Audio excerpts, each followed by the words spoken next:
Okay, so I think it's 3 o'clock. I think kind of we can start.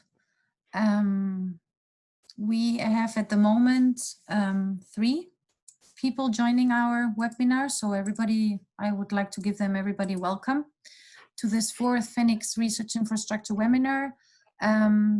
Today we have our speaker with us. So Thorsten Harter from the Jülich Supercomputing Center is with us. And I would like to thank him, first of all, to join this webinar. And I'm sure it will be really, really successful webinar. So it is important for you as well, for all the webinar attendees to know that this webinar will be recorded. And it will be also posted on a YouTube channel that we have in the Human Brain Project, and be uploaded on the Fenix website. So I would like to invite all the people that are attending to this webinar to wait to make all the questions until the speaker finishes. And then we'll give the floor to the attendees to make the questions related to this webinar. And I think that's it from my side. I'll give now the floor to the speaker. If you can share your screen with us, please, Thorsten. So thank you for attending. Welcome to a short guide to this Fenix storage infrastructure. I'm Thorsten Harter from the Jülich Supercomputing Center, and I work since the October of 2018 in the Human Brain Project. So here's a short agenda. We have a short introduction. Then I will quickly summarize what is offered in Fenix in terms of storage. And in particular, we will talk about 2 types of storage, which is first parallel file systems, and then the second type is object stores. And for both, I will quickly sketch the architecture, how to use them, and what are very simple best practices, how to make good use of these different architectures. Then I will perform a quick comparison in terms of performance, and then finally come to a conclusion, and afterwards a question and answer session. So what is actually offered as storage in Fenix? And here we have 2 environments we have to distinguish, and each of them has a particular type of associated storage. First, we have the HPC environment. Here we have parallel file systems, which are called active data repositories in Fenix, or abbreviated ACD. Then we have the cloud environment, and here it's object stores, which are called archival data repositories. And the goals here are to understand a bit about the architecture, how to access, and how to make good use of them. For various reasons, I have to make vast generalizations. Be aware of that. Not every detail will fit every instance and every implementation of these storage types. So there are differences that I cannot talk about for reasons of time, and there's also differences between different sites that are part of Fenix.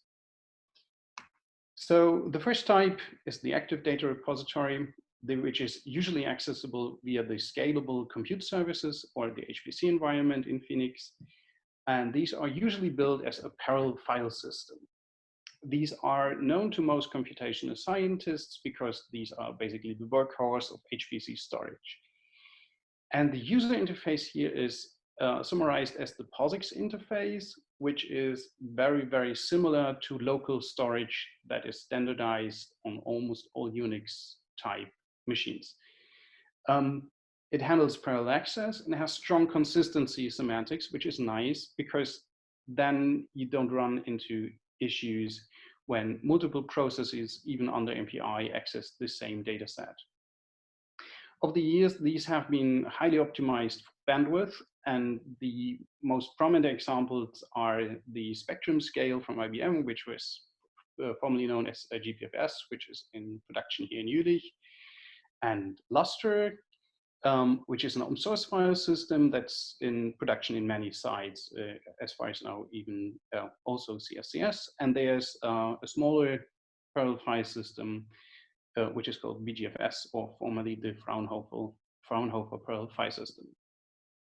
The second type is the Archival Data Repository, which is accessible from the interactive compute or virtual machine services, and these are implemented as object stores. These have become very popular in the cloud and web context over the last few years and are to this day a bit less common in HPC.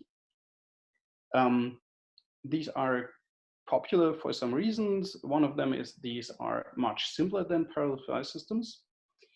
And the simplicity is bought by having less guarantees in ordering, but instead these are atomic and have simple put-get semantics in very flat hierarchies. This allows these types of storages to be much cheaper per volume compared to parallel file systems. And the most prominent examples here is the Amazon S3 type storage, and the one we use in Phoenix is called OpenStack Swift. These are very, very similar and can be used almost interchangeably.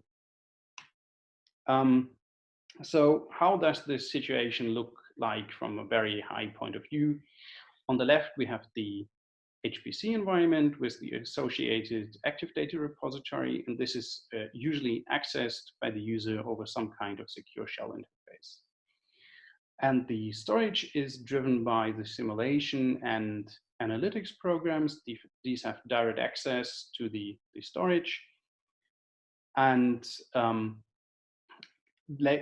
these drive the data to these active data repositories. On the right-hand side, we have the cloud environment. This is usually accessed via some kind of web interface, either directly using browser or some kind of lower level interface. And here we have the interactive compute and virtual machine services. And note particularly that the archival data repositories form the bridge between those two environments, because the HPC environment has the same access to the archival data repositories as the cloud environment. So this means we can bridge the less performant but much more scalable cloud environment to the HPC environment using the archival data repositories, and can use the archival data repositories also for publicizing data. So I will now talk a bit about the active data repositories, how the typical organization looks like, and how to access them. So in green at the bottom in this graphic, we have the active data repository as such, which usually consists of some kind of storage servers, then some servers that handle the metadata and the controlling overall for coordinating all of the metadata and storage servers. And then on the other hand, in blue, we have the application and some kind of file system client that drives the actual storage through some kind of interconnect. And this is usually attached to the high performance computing interconnect. So for reasons of performance and resilience, files are usually distributed in blocks and distributed over the actual storage servers, which are distinct physical machines. And for having resilience against data loss, we have some kind of RAID technology. The metadata indicated by the green box over here is global and consists of directory contents, size, and times for write, modify, and read times. And the particular problem here with the metadata is it can sometimes become a source of contention if many processes at the same time try to modify this metadata, because the metadata servers are usually less performant or less plentiful than the actual storage servers. And despite what I said in the beginning, we have some options for handling consistency. Despite emulating POSIX, this forms a problem in terms of performance, because implementing true POSIX consistency is very expensive in a parallel context. So we have multiple choices. We can relax POSIX constraints and then relaxed, therefore, consistency guarantees, or we can use some kind of locking. Then we run into scalability issues, and there exists a whole spectrum in between. So be aware that these trade-offs exists and need to be dealt with. Coming forward to the methods of accessing, in the bottom in gray of the access stack, we have the actual file system, then a network, and finally the client or driver. These are part of the kernel or different hardware that is not running on our machine. The parts of the stack we are interested in is our actual application at the top, then some kind of high-level access library or lower-level access libraries, and finally at the bottom of this stack is the POSIX in file interface layer. The parallel application is usually written by the programmer itself and can directly go down to the POSIX layer, which is used for serial or task local I/O. Or we can use some kind of high-level storage library, so for example, the hierarchical data format version 5 or HDF5 or NetCDF in various versions, and even higher level abstractions like Adios exist. A bit lower in the storage stack, we have MPI-O, that is MPI aware, obviously, and exports some kind of tuning knobs for tuning performance, which can be exposed to higher levels in the stack. The POSIX layer is not aware of the parallel file system and is the same as for serial I/O. So this POSIX interface, I have alluded to multiple times here, consists of calls like open, read, write, close, and so on.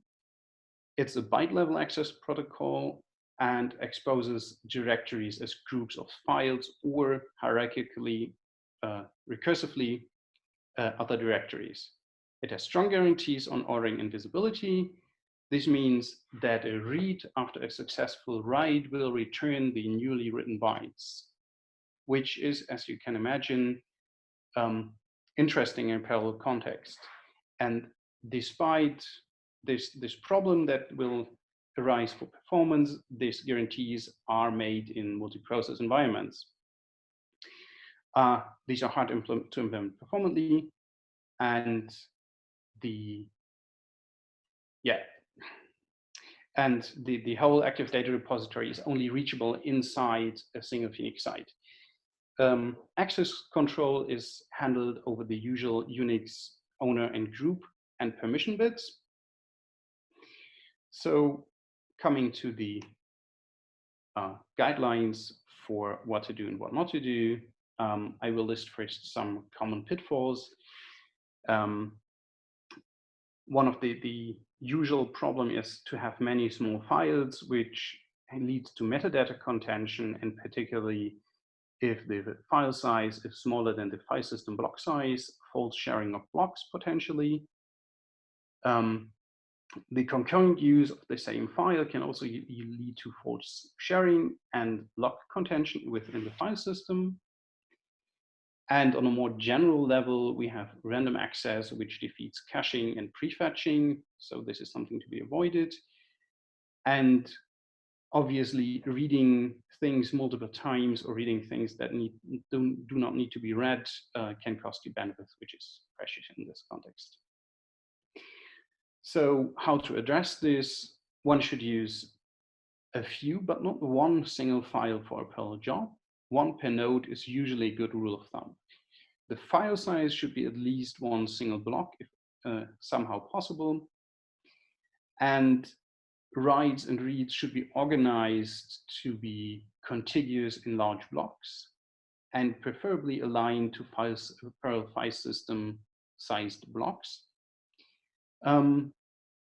And these blocks should be accessed by a single process only. Again, redundancy is obviously a problem, so consider to read a file once and then broadcast results if this yields a performance increase. Also, writes can be coalesced especially within a single node. So you can consider doing all your I/O into memory first and then committing these updated memory regions to the file. And if you read the MPI I/O documentation carefully, there's methods to help you with that directly in MPI I/O. So I will give an example here in Python how to use HDF5. Python is chosen here mainly for brevity. So we import the relevant libraries here. It's in NumPy, the HDF5 interface called H5Py, and the MPI for Python interface to MPI. Then we choose a block size and retrieve the relevant MPI communicator parameters, generate some data, which are initially set to 0 and then updated to be the rank. Then an HDF5 file is created with the MPI I/O driver to have an MPI aware HDF5 output. A dataset is created, and then finally, all ranks write cooperatively one block each to the file. And afterwards, by virtue of garbage collection, the files are closed, the dataset is written to disk, and so on. So that concludes the first part. Basically, when we look at the output of this, we simply see each file having written their rank. So this is the start of the second one. The second part, the archival data repositories. Again, we will start with a typical organization, which is very similar, but you note that there's neither the management nor the metadata service here. And the application accesses the object store not through a specialized interconnect or specialized client. There's the usual HTTP internet protocol access in between. The data model is much simpler. We have abstract objects, not files, of arbitrary size. The metadata is stored in line with the object, and the storage itself is again resilient against data loss, but this time not through parity like in RAID, but through something called erasure coding. Here we don't have POSIX, but we have atomic operations which are either succeed completely or fail completely. Here are no ordering guarantees and no guarantees about the update, that a successful update will yield instantly the complete result. So this means if you perform a read after a write and both are successful, there is no guarantee that the write will see the update performed by the read. Excuse me, that the read will not see the write.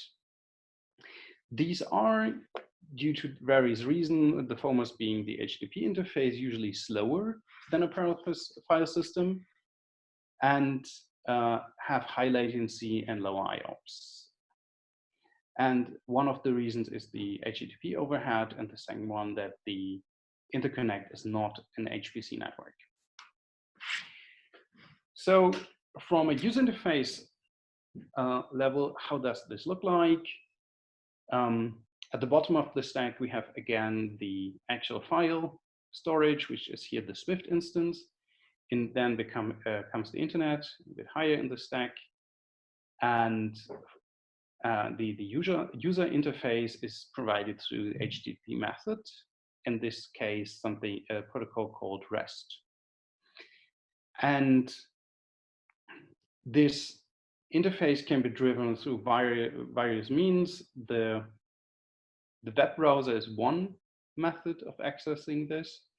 And there's also the Swift client library, which can be used to provide a command line interface or simple fuse clients, which emulate a file system user space. Also, the application of the user can perform raw HTTP calls against the HTTP gateway of the Swift instance. So the actual user interface is provided through HTTP REST, and I will talk about this REST style of architecture a bit later. Again, objects are atomic units of data. Containers are the only level of hierarchy provided on top of this in simply group objects. There is no grouping of containers inside containers. The only guarantee we are given is that operations are atomic in the sense that they either succeed or fail completely. Also, there's no byte granularity in the access. Data can be exposed on a public endpoint, although the access itself can be protected by authentication and the traffic is encrypted through the TLS secure socket layer. And further granularity in terms of access control can be provided through something called access control lists. So what does REST actually mean? It's an acronym for the representational state transfer design pattern for web APIs. It's promised a client server model, and the actual clients and server are stateless, so that the query is containing all context, all data needed to perform this query.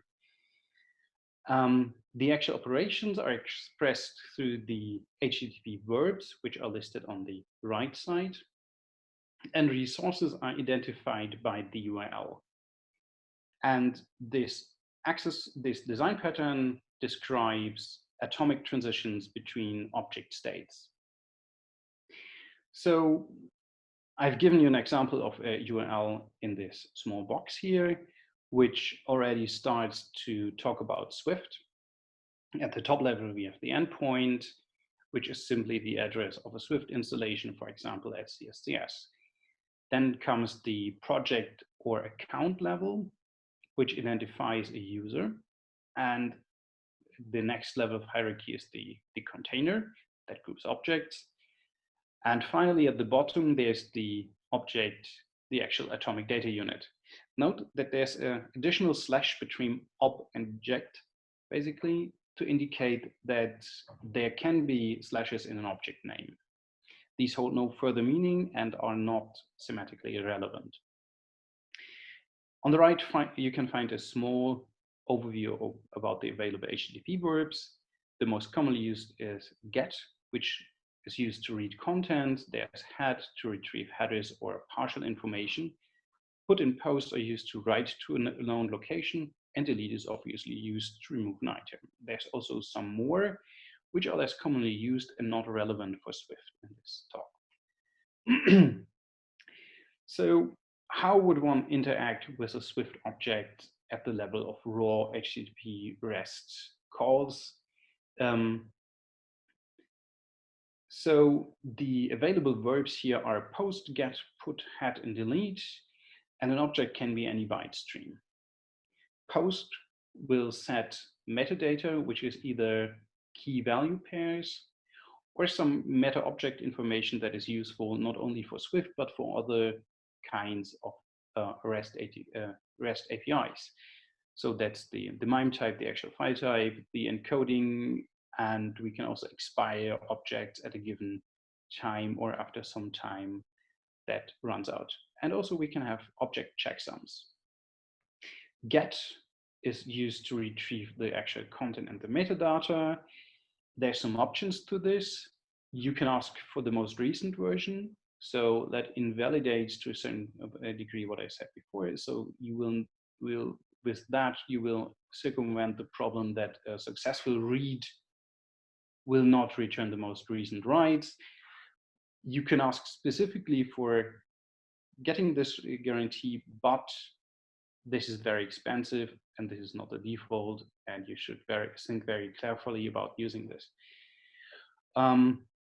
There's also an embedded tag of the object that can be used to say, I want to receive the object only if this tag, essentially a hash value, does not match the current tag in the repository. This can be used to reduce the bandwidth requirements. If you suspect or assume that an object can be cached, you can use this tag to only receive changed versions of the object. Put can be used to write the data. Head only retrieves the metadata, not the actual object plus the metadata, and delete unsurprisingly removes the object. So the tool you would use to make such a call is usually called curl, and you provide it with the actual URL of the object you want to talk about. There's the X flag to specify the HTTP verb, and there's the H flag to give additional headers. In this case, we need it to provide our authentication. So the answer from the Swift instance as relayed by curl looks like the follows. We have a response code, in this case, HTTP 1.1 200 OK, which means our call was successful.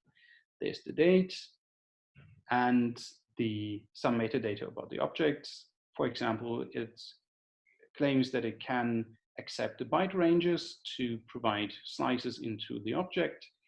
The length of the actual object is 14 bytes, and last modified and E tag are given below. So this can be used for caching.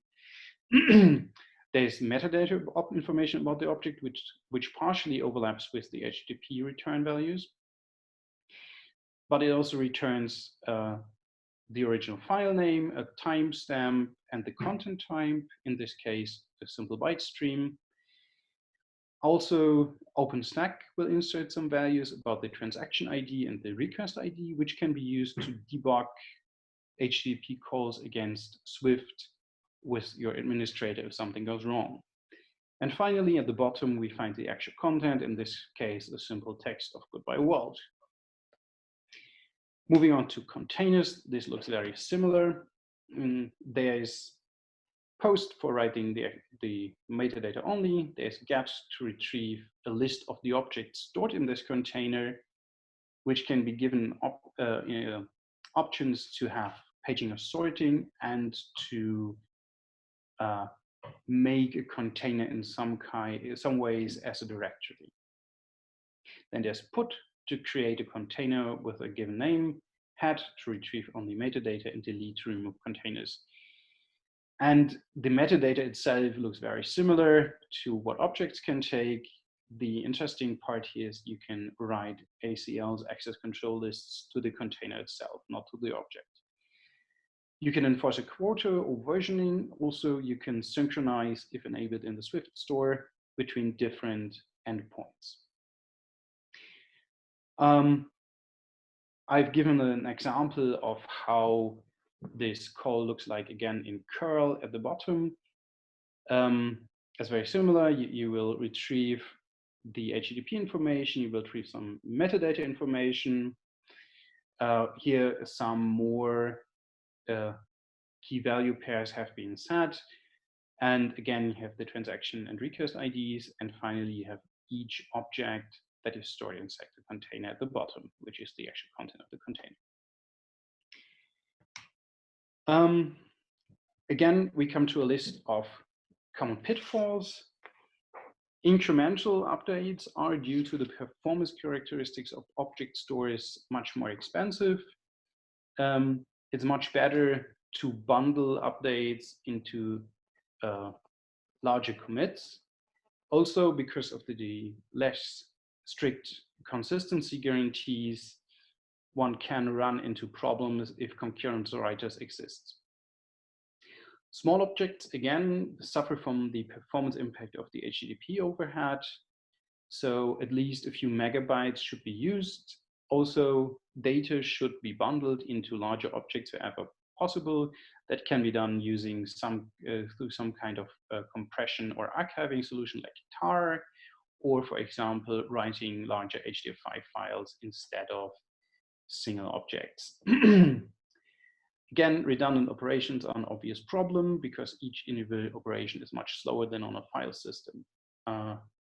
So here's a new problem that does not exist with Perl file systems. This is the one of concurrent modifications. As there is no locking, one writer will win, and there is no guarantee about the ordering.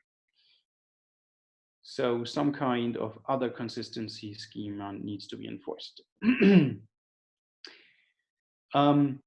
As I said before, you can version objects that can work around this problem to a certain degree.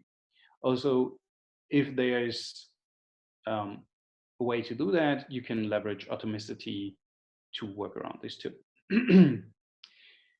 As I said before, caching can be used to optimize the access, especially if you have read-only objects. And updates should be done in some kind of read, modify, write cycle, preferably as said above, to bundle multiple updates into a single larger one. So now we come to an example of how to actually use these Swift tools to drive the object store. And here we start from the ground up. We set up in Python in virtual environment. We activate it, and we install the required software, which is basically the OpenStack client and the Swift client and some kind of authentication libraries. Then we clone, in this case, the CSDS OpenStack support library, which we use to authenticate against the Pollux object store at CSDS. This is at the moment the only instance I'm aware of in Phoenix, so I'm using this. You will be asked for a username and a password, and also which project you want to activate for the current session. In this case, I'll just upload the OpenStack directory, which we just pulled from GitHub, to a new container called test. And then after this has been successfully completed, I will just list this test container, and if everything has gone right, I will retrieve the longish list of all the files and folders inside the OpenStack container. So from this, we switch gears into Python and now show how to drive the object store from Python using the Swift client service library. And the authentication has been some kind of magic black box so far, but all the authentication relevant data like the access token and so on are stored in the environment variables of the current shell. So we use the OS library here to retrieve these environment variables from the shell environment. And this is used to construct the Swift client with the proper authentication values. Next, we will perform a listing operation on the container we have just created, and then concatenate the list of files into a Python list of strings where each file name is stored.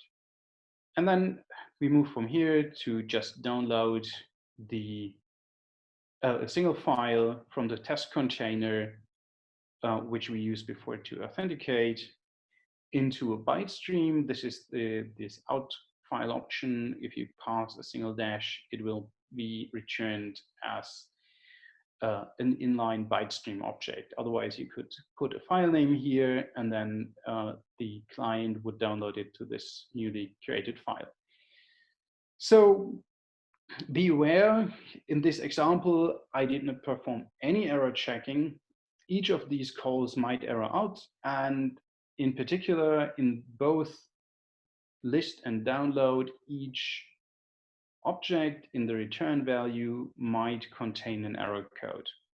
So this is something to look out for, and the OpenStack documentation, which is linked in the appendix, will have more details on this. So concluding the overview part, I will give two very quick examples about the relative performance of the active and archival data repositories you can expect.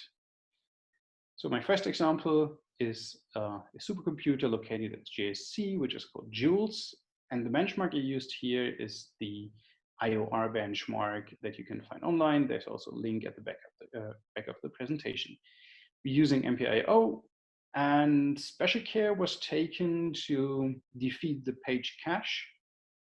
So otherwise, we would simply measure the memory performance instead of the disk performance. We see that we have around 11 gigabytes of read performance and around 10-ish gigabytes per second of write performance.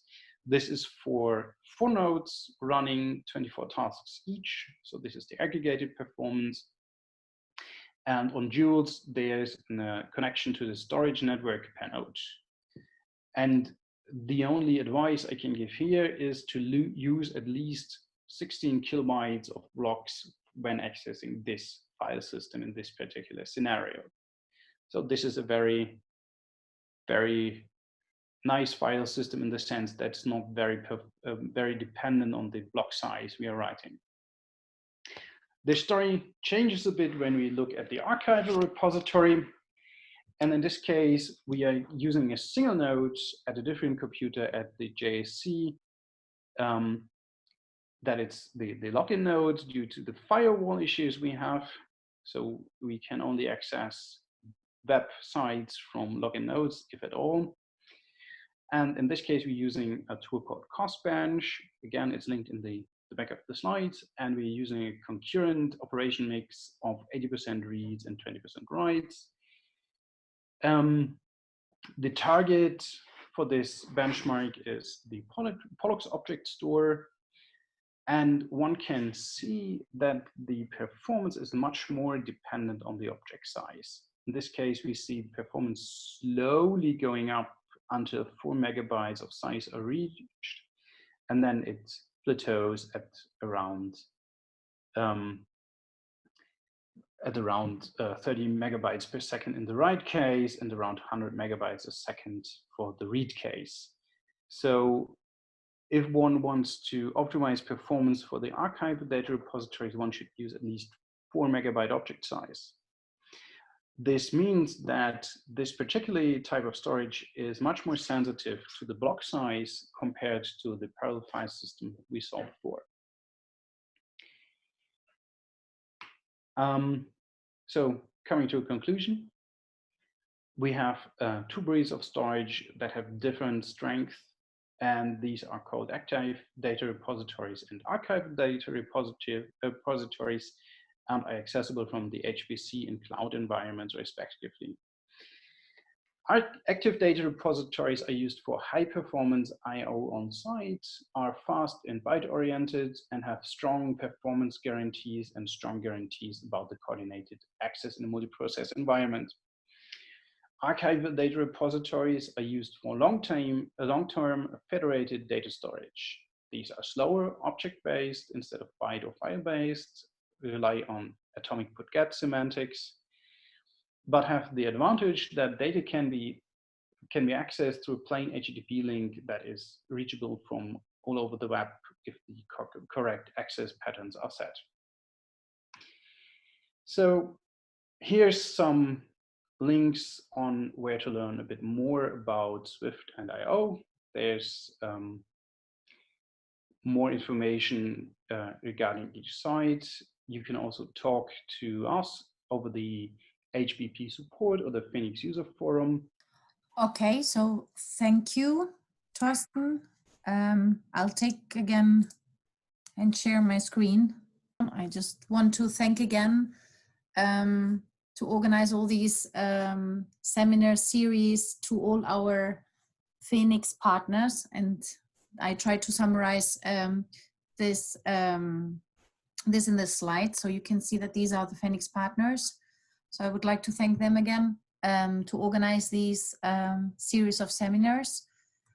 And also, of course, invite you to attend to the next webinar that will be taking place on the 5th of May from 3 o'clock again. So I've included as well the link on our website so that you actually disseminate and help us disseminating this among your contacts. And finally, whenever this webinar finishes, you will receive an email with a survey that we appreciate all participants that if they could fill it in. And also, we really want to encourage you to respond to this survey. It's just taking a few minutes of your time. It's very appreciated, your feedback, so that we can improve further dissemination series, webinar series. And in case you have any further questions or you want to make any questions to the speaker today, feel free to send them via email as well, or maybe through all our social media channels that you can see on the screen right now. So thank you very much for attending to everyone. Thank you very much, Thorsten, for your very interesting webinar today. And yeah, I think see you. I hope I'll hear from you again in the following series of webinars.